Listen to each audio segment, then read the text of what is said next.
ચૂંટણી પંચે શનિવારે લોકસભા ચૂંટણી 2024ની તારીખ જાહેર કરી દીધી છે। આ વખતે 19મી એપ્રિલથી 1 જૂન વચ્ચે 7 તબક્કામાં ચૂંટણી યોજાશે। 4 જૂને પરિણામ જાહેર થશે। દેશમાં 18મી લોકસભા ચૂંટણી કાર્યક્રમની જાહેરાત સાથે જ આચારસંહિતા લાગુ થઈ ગઈ છે। ત્યારે લોકસભા ચૂંટણીની જાહેરાત થતાં જ પીએમ મોદીએ પ્રતિક્રિયા આપી હોવાનું સામે આવ્યું છે। વડાપ્રધાન નરેન્દ્ર મોદીએ સોશિયલ મીડિયા પ્લેટફોર્મ એક્સ પર પોસ્ટ શેર કરી લોકશાહીનો સૌથી મોટો તહેવાર આવી ગયો છે ત્યારે તે તૈયાર હોવાનું જણાવ્યું હતું। મહત્વનું છે કે લોકસભાની ચૂંટણી 7 તબક્કામાં યોજાશે। પ્રથમ તબક્કાનું મતદાન 19મી એપ્રિલે તો બીજા તબક્કાનું 26મી એપ્રિલ, ત્રીજા તબક્કાનું મતદાન 7મી મેના રોજ થશે। ચોથા તબક્કાનું મતદાન 13મી મે તો 20મી મેના રોજ પાંચમા તબક્કાનું મતદાન થશે। છઠ્ઠા તબક્કાનું મતદાન 25 મે તો સાતમા તબક્કાનું મતદાન 1 જૂને થશે। 4 જૂને પરિણામ જાહેર થશે।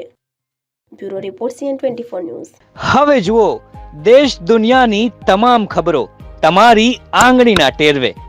ઉઠાવો મોબાઈલ અને Google Play Store પરથી ડાઉનલોડ કરો અમારી CN24 ન્યૂઝ મોબાઈલ એપ।